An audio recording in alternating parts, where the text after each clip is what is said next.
नमस्कार साथियों। क्लास वाला के ऑनलाइन प्लेटफॉर्म पर आपका एक बार फिर स्वागत। मैं आपके सामने एम एस बुर्डक।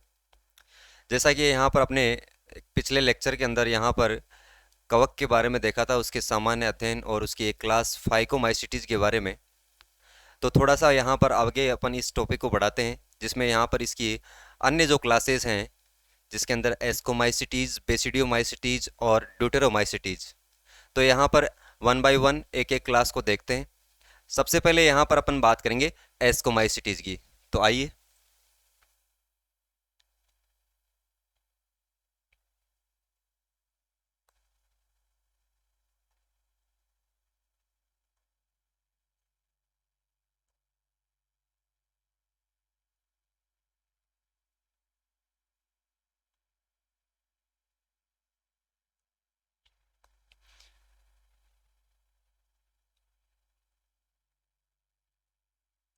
Class ascomycetes.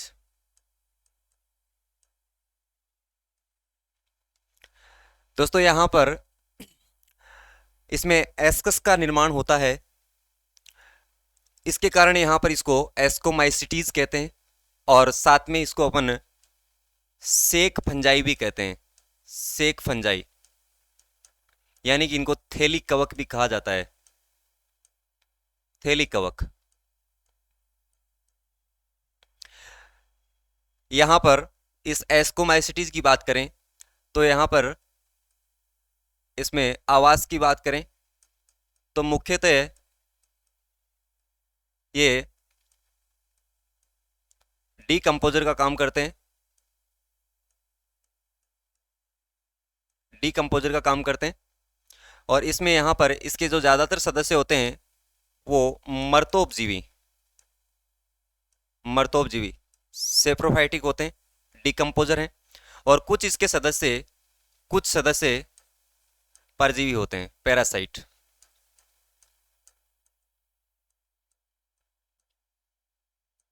कुछ सदस्य परजीवी भी होते हैं। और दोस्तों यहाँ पर इसमें यहाँ जो कंडीशन देखें तो ये बहुकोशिकीय शैवाल बहुकोशिकीय कवक हैं, मल्टी सेलुलर होते हैं, बहुकोशिकीय होते हैं। परंतु इसका एक अपवाद है परंतु इसका एक अपवाद है और वो है यहाँ पर यीस्ट। और यीस्ट यहाँ पर है, ये यूनिसेलुलर है, एक कोशिकीय। एक कोशिकीय। ठीक है।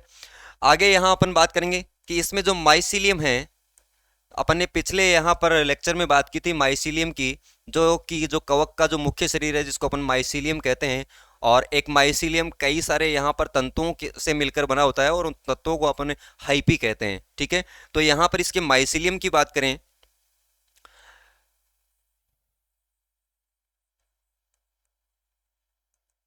माइसीलियम की बात करें तो माइसीलियम यहाँ पर पटयुक्त,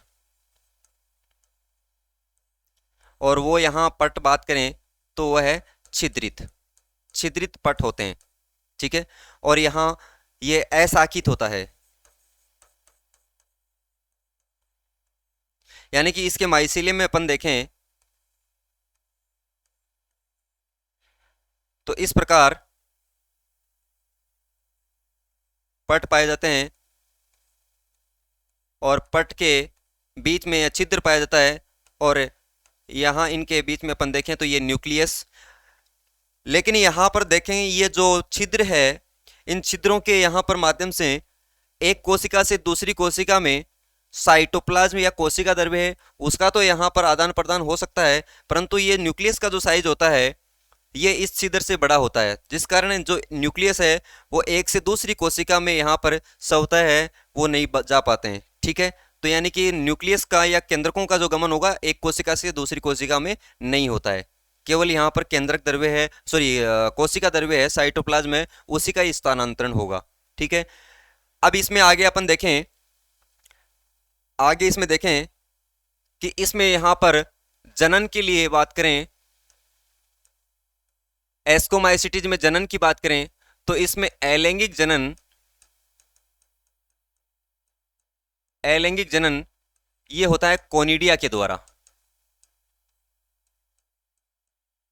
कोनिडिया के द्वारा। और कोनिडिया देखें तो ये एक प्रकार के अचल बीजाणु हैं, अचल होते हैं ये। और एक खास बात और है दोस्तों यहाँ पर कि इस एस्कोमाइसिटीज के अंदर देखा जाए तो इसकी लाइफ साइकिल में या जीवन चक्र में कोई भी यहाँ पर चल संरचना नहीं पाई जाती है, ठीक है। एस्कोमाइसिटीज के अंदर यहाँ पर देखें तो इसकी लाइफ साइकिल में कोई भी चल संरचना नहीं पाई जाती है, ठीक है। लैंगिक जनन की बात करें, सेक्सुअल रिप्रोडक्शन की बात करें तो वो होता है सोमेटोगेमी से, सोमेटोगेमी से। मतलब यहां पर लैंगिक जनन की जो प्रक्रिया है वो भी यहां पर 3 पदों में पूर्ण होगी। सबसे पहला जो यहां पर पद रहेगा वो है प्लाज्मोगेमी, प्लाज्मोगेमी यानी कि जो दो कोशिकाएं होती है उन कोशिकाओं का यहां पर जो साइटोप्लाज्म है वो आकर के मिलता है, ठीक है। और उसके बाद में दूसरा जो इवेंट होता है इसमें वो है कैरियोगेमी, कैरियोगेमी यानी कि जो दोनों कोशिकाओं के यहाँ पर साइटोप्लाज्म में उपस्थित जो न्यूक्लियस या केंद्रक है उसका जो फ्यूजन होता है यानी कि वो आपस में मिलते हैं, उसको यहाँ पर अपन कैरियोगेमी कहेंगे। और जो तीसरा यहाँ पर रहेगा प्रक्रिया या पद वो है यहाँ पर मियोसिस यानी कि अर्धसूत्री विभाजन। कैरियोगेमी के पश्चात यहां पर होगा अब अर्धसूत्री विभाजन। तो ये रहेगा दोस्तों यहां अपने लैंगिक जनन के अंदर। आगे यहां पर अपन बात करें तो सबसे पहले प्लाज्मोगेमी की, तो वो प्लाज्मोगेमी की यहां पर शुरुआत कैसे होती है देखना। सबसे पहले प्लाज्मोगेमी की बात करेंगे, प्लाज्मोगेमी की, प्लाज्मोगेमी की बात करेंगे तो इसमें यहां पर आपके दो कोशिकाएं होती है यानी कि दो माइसीलियम हैं अलग अलग, दो माइसीलियम यहां पर, या बोले तो दो हाइपी हैं माइसीलियम के, वो अलग अलग हैं। वो दो यहां पर पास पास आते हैं, ठीक है। ये दोनों यहां पर पास पास आते हैं और पास पास आने के साथ ही देखें तो इसका साइटोप्लाज्म है वो साइटोप्लाज्म यहाँ पर मिक्स होता है, उसी को यहाँ पर अपन प्लाज्मोगेमी कहते हैं। दोनों का यहाँ पर पास पास में आना और यहाँ पर साइटोप्लाज्म है वो पास पास आने के कारण मिल जाएगा एक दूसरी कोशिका के साथ में, जिसके कारण क्या होगा कि इसकी एक कोशिका ऐसी होगी जिसमें यहाँ पर दो केंद्रक उपस्थित होंगे, ठीक है। और बाकी यहाँ पर जो इसके पास में कोशिकाएं हैं उनके अंदर एक एक केंद्रिक होगा। इस अवस्था में देखें तो इसकी कोशिका में दो केंद्रकों को पाया जाना यह द्विकेंद्र की अवस्था होती है, या इसको अपन डाइकेरियन स्टेज कहते हैं, डाइकेरियन स्टेज।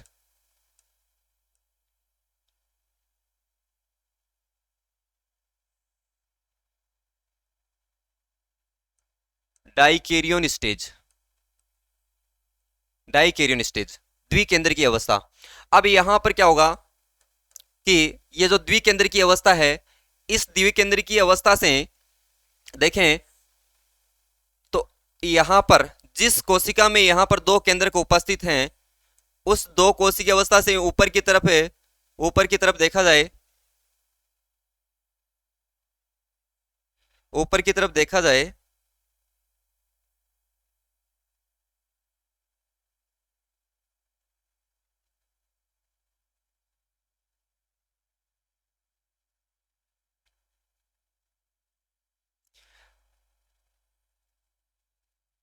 एक ऊपर की तरफ अतिवर्धी निकलती है, उस अतिवर्धी को यहां पर अपन एस्कस कहेंगे, ठीक है। अब यहां पर इसके दोनों केंद्रक हैं वो दोनों केंद्रक यहां पर इसमें गमन कर जाते हैं, ठीक है। और गमन करने के बाद में दोस्तों यहां पर क्या होगा कि दोनों केंद्र के यहां पर गमन कर जाएंगे तो इसमें यहां पर एक है देखेंगे तो दो केंद्रक होंगे। अब यहां पर इनमें होगा फ्यूजन जिसको अपन कहेंगे कैरियोगेमी, ठीक है। यहां पर होगी अब कैरियोगेमी,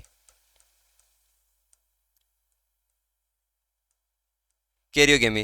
कैरियोगेमी में दोस्तों क्या होगा,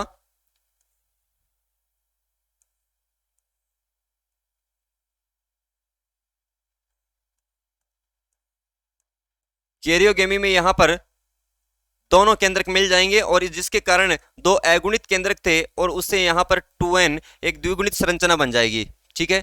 ये द्विकेंद्र की अवस्था होती है, सॉरी द्विगुणित केंद्र की अवस्था होती है। अब इसके अंदर यहां पर होता है मियोसिस, मियोसिस। और मियोसिस के अंदर यहां पर आपको पता ही है कि यहाँ पर एक द्विगुणित संरचना होती है या द्विगुणित केंद्रक है, तो उसमें विभाजन होगा तो उससे यहाँ पर 4 अगुणित यहाँ पर स्ट्रक्चर बनेगी। तो यहीं पर क्या होगा, इसी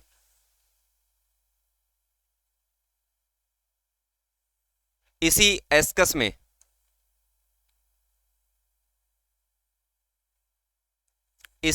में अर्धसूत्रीय विभाजन से यहां पर 4 अगुणित यहां पर स्पोर बनेंगे जिनको अपन एस्को स्पोर कहेंगे। ठीक है, ये यहां पर था आपके एस्कस और ये यहां पर होगा अब एस्को स्पोर। 4 अगुणित एस्को स्पोर का निर्माण हो जाता है, एस्को स्पोर। दोस्तों यहां पर ये जो घटना आप देख रहे हैं, तो इसमें यहां पर इन कोशिकाओं के या इन हाइपी के पार्श्व में या आसपास जो भी हाइपी हैं, वो हाइपी इस संरचना को यहां पर चारों तरफ से घेर लेते हैं या आवरित हो जाते हैं। और आवरित हुई अब ये संरचना देखेंगे तो इसको अपन कहेंगे फ्रूटिंग बॉडी या इसको अपन कहेंगे फलनकाय, फलनकाय, फ्रूटिंग बॉडी।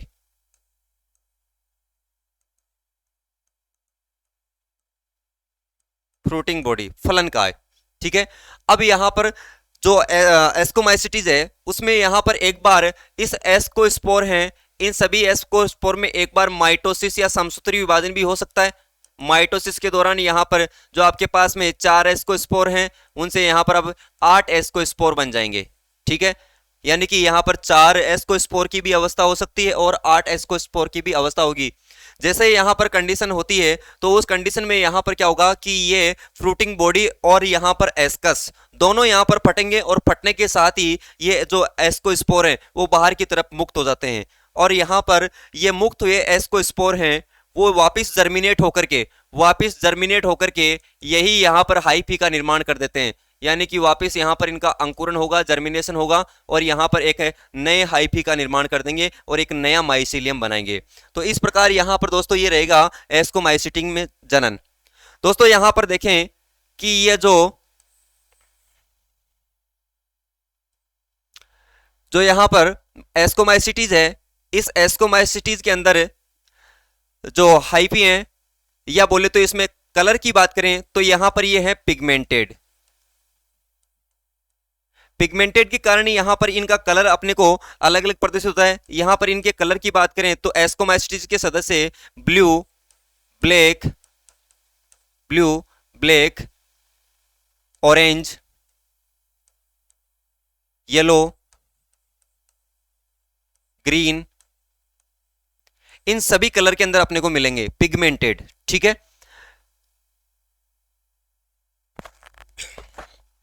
तो यहां पर दोस्तों ये रहेगा आपके इस एस्कोमाइसिटीज के अंदर जनन, रिप्रोडक्शन, सेक्सुअल रिप्रोडक्शन। इसके कुछ यहां पर अपन सदस्यों की बात करें तो यहां पर कॉमन जो अपन बात करें तो उसके अंदर एक तो है Neurospora.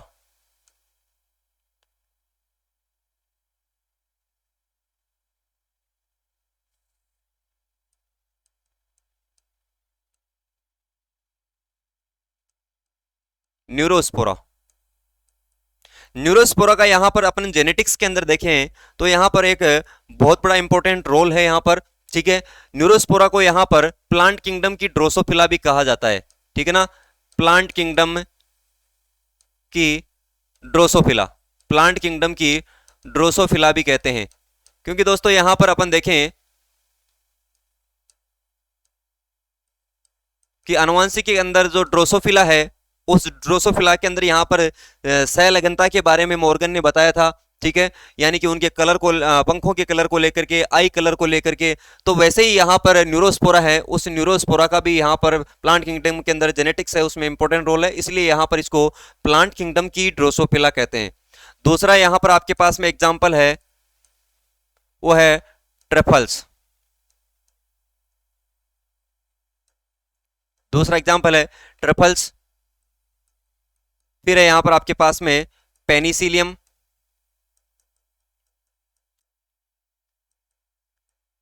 Penicillium notatum, Penicillium notatum. आपको पता है कि पेनिसिलियम जो यहाँ पर एंटीबायोटिक होती है वो भी इस पेनिसिलियम कवक से प्राप्त की जाती है। ठीक है ना, दूसरा और एग्जाम्पल उसकी बात करें अपन तो वो है यहाँ पर आपके पास में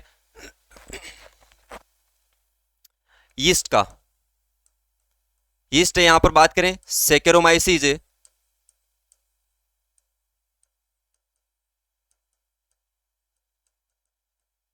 सेरेविसी, सेकेरोमाइसीज सेरेविसी।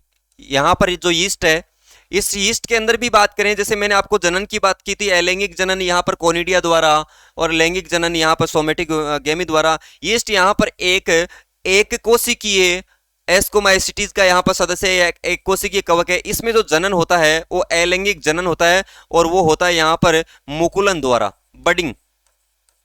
याद रखना दोस्तों, यहाँ पर यीस्ट में कोनिडिया द्वारा जनन नहीं होता, यीस्ट में मुकुलन द्वारा होता है और यही है एस्कोमाइसिटीज का सदस्य भी है। ठीक है, यहाँ पर ये आपके रहे सदस्य इस एस्कोमाइसिटीज के। आगे यहाँ पर अपन बात करें तो वो है अपना दूसरी क्लास और वो क्लास है बेसिडियोमाइसिटीज।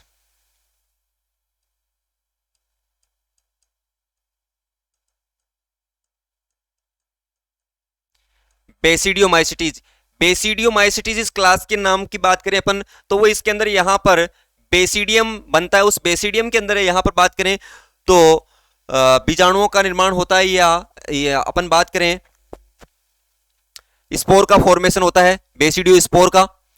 इसको यहां पर अपन बात करें तो वो क्लब फंजाई भी कहते हैं, क्लब फंजाई, क्लब फंजाई। और क्लब क्लब की बात करें उसको अपन हिंदी में कहते हैं मुगदर, मुगदर, मुगदर शेप। ठीक है ना, इस शेप में यहां पर बात करें तो उसको अपन मुगदर यानी कि बोले तो क्लब, तो इसलिए यहां पर इसको अपन क्लब फंजाई भी कहते हैं। ठीक है दोस्तों, यहां पर जो बेसिडियो माइसिटीज है इसके सदस्यों में यहां पर हाइपी की बात करें तो उन हाइपी के अंदर या इसके माइसिलियम की बात करें तो उस माइसिलियम के अंदर यहां पर ढोल चिद्री पट पाए जाते हैं। जो पट पाए जाते हैं वो ढोल चिद्री होते हैं।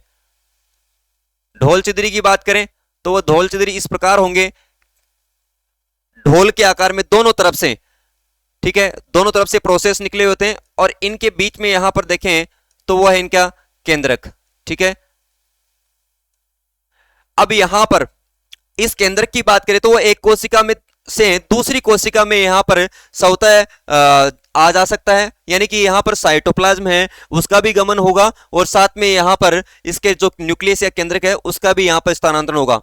अब दोस्तों यहां पर इसके प्रत्येक कोशिका की बात करें तो उस कोशिका के अंदर यहां पर देखा जाए तो उसका एक कोशिका से दूसरी कोशिका में जो कनेक्शन बनता है उसको अपन क्लैंप कनेक्शन कहते हैं। इस प्रकार पाया जाता है वो। ठीक है, इस प्रकार यहां पर क्लैंप कनेक्शन देखने को मिलता है एक कोशिका से दूसरी कोशिका के बीच में। ठीक है, वो क्लैंप कनेक्शन यहां पर क्या रोल होता है उसका? क्लैंप कनेक्शन के थ्रू क्या होता है कि जो केंद्रक है वो एक कोशिका से दूसरी कोशिका में जा सकता है, जिसके कारण क्या होता है कि जो कोशिका है वो द्विकेंद्रिक हो जाती है, यानी द्विकेंद्रिकीय हो जाएगी। ठीक है, तो इस क्लैंप कनेक्शन का काम यही रहेगा। अब इसके अंदर यहां पर अपन बात करें तो इसके मुख्य सदस्य हैं, मुख्य सदस्य इसके अंदर यहां पर एक कंडीशन और ये भी है कि इसके अंदर यहां पर जो माइसिलियम बनते, एक तो बनता है यहां पर प्राइमरी, प्राथमिक, और दूसरा बनता है यहां पर सेकेंडरी, द्वितीयक।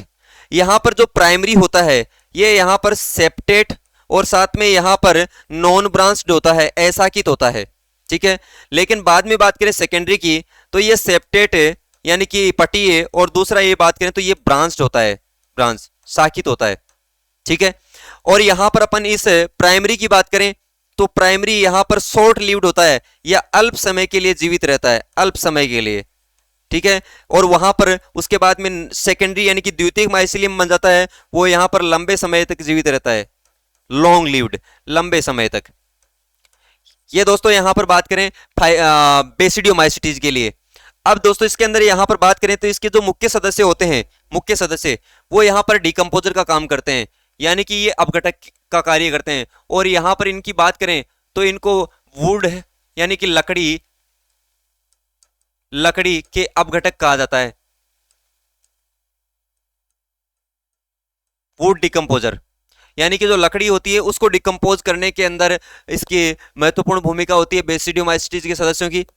अब यहां पर दोस्तों इसमें जनन की बात करते हैं। बेसिडियोमाइसिटीज के सदस्य हैं उनमें जो जनन है उनमें अलैंगिक जनन की बात करें तो अलैंगिक जनन कोनिडिया के द्वारा होता है, अलैंगिक जनन कोनिडिया के द्वारा होता है, और लैंगिक जनन सोमेटोगेमी द्वारा, सोमेटोगेमी। दोस्तों यहां पर ये कंडीशन है, वो भी अपन देखेंगे। इसमें क्या होगा कि जो दो हाइपी हैं, या अपन बात करें कि इसके एक कंप्लीट माइसीलियम के अंदर देखें तो इसका जो हाइपी है, उस हाइपी के अंदर यहां पर कोई भी एक अपन कोशिका की बात करें तो उस कोशिका में यहां पर इसकी पार्श्व कोशिका से क्लैंप कनेक्शन के थ्रू यहां पर दो केंद्रक पहुंचते हैं, ठीक है। और ये द्विकेंद्र की अवस्था में यहां पर इसके ऊपर की तरफ है एक बेसिडियम का निर्माण हो जाता है, बेसिडियम का निर्माण हो जाता है। और यहां पर लगभग एक से दूसरी कोशिका में छोड़ करके यहां पर बेसिडियम बनते हैं, और उन बेसिडियम के अंदर यहां पर ये केंद्रक जाते हैं, और दोनों केंद्रक यहां पर मिलकर के डाइकेरियन बनाते हैं, यानी कि इसको अपन कैरियोगेमी कहेंगे, ठीक है। कैरियोगेमी हो जाएगी। कैरियोगेमी के पश्चात यहां पर, कैरियोगेमी के पश्चात यहां पर इसमें इसके बाह्य यहां पर रूप में देखा जाए तो बाहर की तरफ यहां पर इसमें मियोसिस होने के पश्चात यानी कि 4 बेसिडियोस्पोर का फॉर्मेशन होता है। यानी कि एस्कोमाइसिटीज और बेसिडियोमाइसिटीज में लैंगिक जनन की बात करें तो इसके अंदर जो बेसिडियोस्पोर हैं वो बहिर्जात बनते हैं, एक्सोजीनस, बहिर्जात। एग्जाम में कई बार क्वेश्चन पूछा जाता है कि इसमें यहां पर अंतर्जात बनते हैं या फिर बहिर्जात बनते हैं, तो यहां पर दोस्तों ये बनते हैं बहिर्जात, ठीक है। और जो पार्श्व के जो माइसीलियम है या हाइपी हैं वो इनको कवर करते हैं, और कवर करने के बाद में ये चारों तरफ जो संरचना बनी है जिसको अपन फलनकाय कहते हैं, फ्रूटिंग बॉडी। तो जैसे ही यहाँ पर ये कंप्लीट संरचना बनती है उसके बाद में फलनकाय फटती है, और यहाँ पर जो बेसिडियोस्पोर हैं वो रिलीज होते हैं, और बेसिडियोस्पोर रिलीज होकर आगे यहाँ पर फिर से जर्मिनेट होंगे, और जर्मिनेट होकर के एक नए हाइपी का निर्माण कर देंगे, ठीक है ना। तो यहाँ पर ये जर्मिनेट होंगे और जर्मिनेट होकर के नए यहाँ पर माइसीलियम का निर्माण करेंगे, ठीक है दोस्तों। तो एस्कोमाइसिटीज के सदस्यों की बात करें तो उसके अंदर यहाँ पर जो एस्कोस्पोर होते हैं वो अंतर्जात बनते हैं, ठीक है। तो ये चीज दोनों के अंदर यहाँ पर अंतर करने वाली है, ध्यान रखने की बात है, ठीक है। इसके बाद में यहाँ पर अपन बात करें तो इसके जो सदस्यों की, इसके सदस्यों की, तो इसके अंदर मुख्य जो सदस्य हैं इसके वो डिकम्पोजर होते हैं। मुख्य सदस्य यहाँ पर बात करें वो सभी डिकम्पोजर हैं। इसके यहाँ पर देखें तो जैसे इसमें शामिल है मशरूम, मशरूम, और एक है क्लेविस, सॉरी, एक है यहां पर आपके बात करें पफ बॉल्स, पफ बॉल्स, ये यहां पर इसके मुख्य सदस्य हैं, ठीक है। साथ में यहां पर ये कुछ रोग भी पैदा करते हैं इसके सदस्य, जिनके अंदर यहां पर बात करें एक तो है रस्ट फंजाई, रोग पैदा करने वाले कवक में एक तो है रस्ट फंजाई,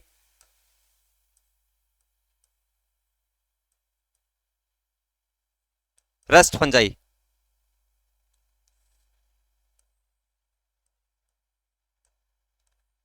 और यहां पर यह है पक्सीनिया। दूसरा है आपके पास है स्मट फंजाई,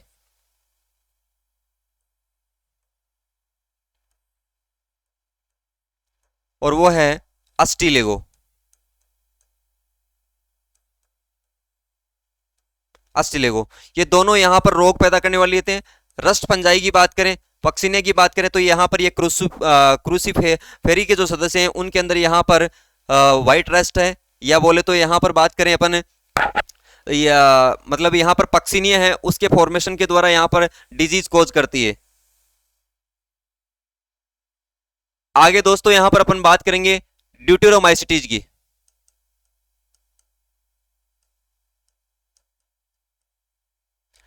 ड्यूटेरोमाइसिटीज कॉमनली इनके नाम की अपन बात करें तो यहां पर इनके नाम से भी अपन पहचानते हैं यहां पर कि इनका अदर जो नेम है वो क्या है। इनको यहां पर अपूर्ण कवक भी कहा जाता है। ड्यूटेरोमाइसिटीज के जो सदस्य हैं उनको अपन अपूर्ण कवक भी कहते हैं, यानी कि बोले तो फंजाई इम्परफेक्टाई, फंजाई इम्परफेक्टाई, ठीक है। क्यों इनको अपूर्ण कवक कहा जाता है? क्योंकि यहां पर इसमें जनन के आधार पे इनको अपन अपूर्ण कवक कहते हैं, क्योंकि यहां इस ड्यूटेरोमाइसिटीज के जो सदस्य होते हैं वो अधिकतर एस्कोमाइसिटीज क्लास की अलैंगिक जनन की अवस्थाएं हैं, अलैंगिक जनन की अवस्थाएं हैं। और कुछ यहां पर बेसिडियोमाइसिटीज के सदस्य भी हो सकते हैं, बेसिडियोमाइसिटीज के सदस्य भी हो सकते हैं, लेकिन ज्यादातर सदस्य किसके होते हैं, एस्कोमाइसिटीज के। और वो यहां पर बात करें तो वो इसके हैं अलैंगिक जनन की अवस्थाएं। जैसे ही यहां पर इसमें उपस्थित जो सदस्य है उसकी लैंगिक यहां पर जनन है, या बोले तो यहां पर लैंगिक जनन को खोज लिया जाता है, लैंगिक जनन का प्रकार उसका पता चलता है, तो उसको यहाँ पर उसके अकॉर्डिंग उसकी क्लास के अंदर यहाँ वर्गीकृत किया जाता है, या क्लासिफाई कर दिया जाता है, या उसके अंदर रख दिया जाता है। ठीक है, ज्यादातर सतह से याद रखना कि ये एस्कोमाइसिटीज के ही होते हैं। ठीक है, इसमें ये मुख्यतः यहां पर बात करें तो ये मर्तोपजीवी होते हैं, मर्तोपजीवी होते हैं। कुछ सदस्य यहां पर इसके पैरासाइट भी हो सकते हैं, परजीवी हो सकते हैं।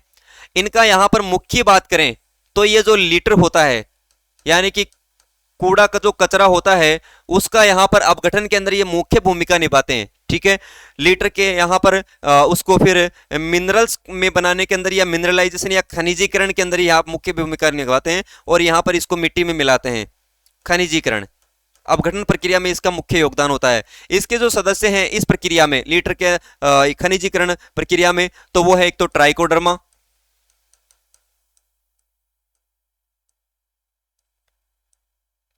ट्राइकोडर्मा। दूसरा है आपके पास में डेक्टिलेला,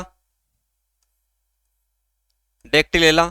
और ये दो सदस्य आप याद रखें यहां पर, ट्राइकोडर्मा और डेक्टिलेला। ये यहां पर आपके बात करें तो ये लीटर और जो ह्यूमस है उसका खनिजीकरण करने में या मिनरलाइजेशन करने में इंपॉर्टेंट रोल प्ले करते हैं। ठीक है, उसके बाद में यहां पर इसके और अन्य यहां पर डिजीज कोजिंग जो सदस्य हैं, यानी कि रोग पैदा करने वाले, उसके बारे में अपन देखते हैं। रोग पैदा करने वाले यहां पर सदस्यों की बात करें ड्यूटेरोमाइसिटीज की, तो उसमें यहां पर आपके पास में कुछ इसके जो सदस्य, ये अपन बात करें मेंबर की, ठीक है ना, मेंबर की बात करें, इधर कुछ डिजीज की बात करें कि कौन सी डिजीज है वो कोज करते हैं या रोग पैदा करते हैं। मेंबर की बात करें तो सबसे पहले आपके पास में Alternaria, Alternaria Solani, Alternaria Solani. ठीक है ना, ये यहां पर अर्ली ब्लाइट ऑफ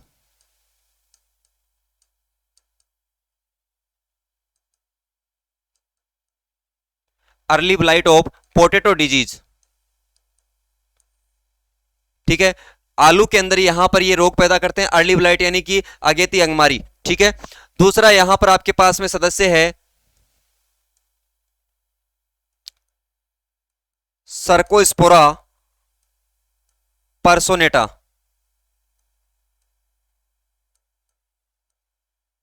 सर्कोस्पोरा पर्सोनेटा। यहां पर इसकी बात करें तो ये tikka disease, tikka disease in groundnut, tikka disease in groundnut, यानी कि आप देखते हैं कि अपनी कुछ अपन जैसे मूंगफलियों की बात करें तो मूंगफलियां यहाँ पर जैसे ही मर्दा में होती है, या अपन उनको निकालते समय कुछ से मूंगफलियां अपन देखें तो वो मर्दा में रह जाती है, तो उसके बाद में उसका ऊपरी जो भाग होता है आवरण, वो वहां से हटा हुआ रहता है, जिसके कारण वो खुरदरी सी बन जाती है, जालीनुमा संरचना बन जाती है। तो वो किसके कारण होता है, सर्कोस्पोरा पर्सोनेटा के कारण। ठीक है, और जो तीसरा है वो आपके Colletotrichum, Colletotrichum falcatum, Colletotrichum falcatum. और यहां पर ये है red rot of sugarcane, red rot of sugarcane, red rot of sugarcane. ठीक है ना, ये रहेगा दोस्तों यहां पर गन्ने के अंदर, यानी कि जो आप गन्ना देखते हैं तो गन्ने के अंदर उसका जो तने का भाग होता है, उस तने में यहाँ पर कुछ जो यहाँ पर आप कभी कभी उसमें रोग होता है तो यहाँ पर लाल रंग की जो संरचना देखने को मिलता है, वो इस कोलेटोट्राइकम फाल्केटम जो यहाँ पर जो फंजाई है, कवक है, उसके कारण होता है। इन यहाँ पर मुख्य एग्जाम्पल में से कई बार डिजीज दे करके उसका फंजाई का नाम पूछ लिया जाता है, या फंजाई का नाम दे करके उससे संबंधित डिजीज पूछ ली जाती है। जो फोर्थ रहेगा आपके पास में वो है हेलमिंथोस्पोरियम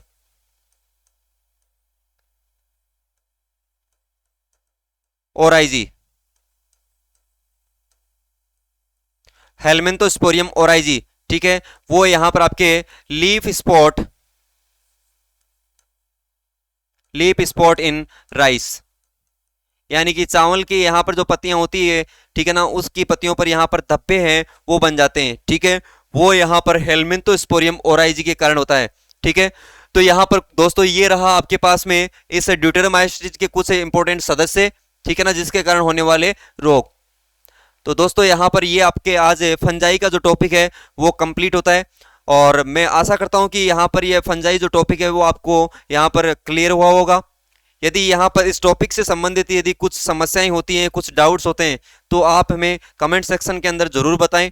और यहाँ पर आपका यदि पॉजिटिव फीडबैक है तो इसके साथ में आपके यहाँ पर जो क्वेश्चन है उन क्वेश्चन का भी एक श्रृंखला चालू की जाएगी, और उसमें आपको लाइव स्ट्रीम के अंदर यहाँ पर उन क्वेश्चन का सॉल्विंग अपन रखेंगे, ठीक है। और इसके बाद में अपन यहाँ पर ब्रायोफाइट और टेरिडोफाइट और gymnosperm angiosperm, bryophyte, pteridophyte, gymnosperm angiosperm, इनका भी यहाँ पर अपन अध्ययन करेंगे, उनकी भी स्टडी करेंगे, उनके बारे में भी जानेंगे। और इसके बाद में नेक्स्ट जो आपके टॉपिक्स हैं उनका यहाँ पर अपन चर्चा करेंगे। तो दोस्तों नमस्कार, जय हिंद।